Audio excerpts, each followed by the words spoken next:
पता है, एकांत, ध्यान और मौन, ये तीनों ही अलग अलग दशाएं हैं। एकांत में हम स्वयं को दूसरों से अलग कर लेते हैं और मौन की दशा में अपनी वाणी और विचारों को दूसरों से दूर कर देते हैं, दूसरों से नाता तोड़ लेते हैं।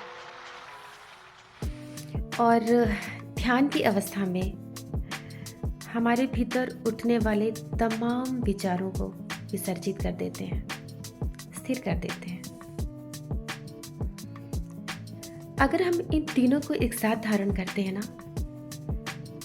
तो ही हम शून्य और समाधि की अवस्था में होते हैं। ख्याल रखना, एकांत में लोग मिट जाते हैं,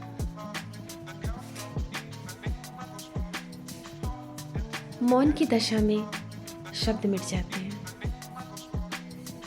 और ध्यान की अवस्था में हमारे विचार मिट जाते हैं।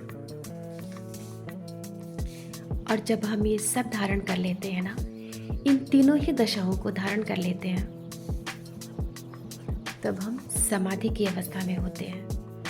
और समाधि और शून्य की अवस्था में हम अपना स्वयं भूल जाते हैं।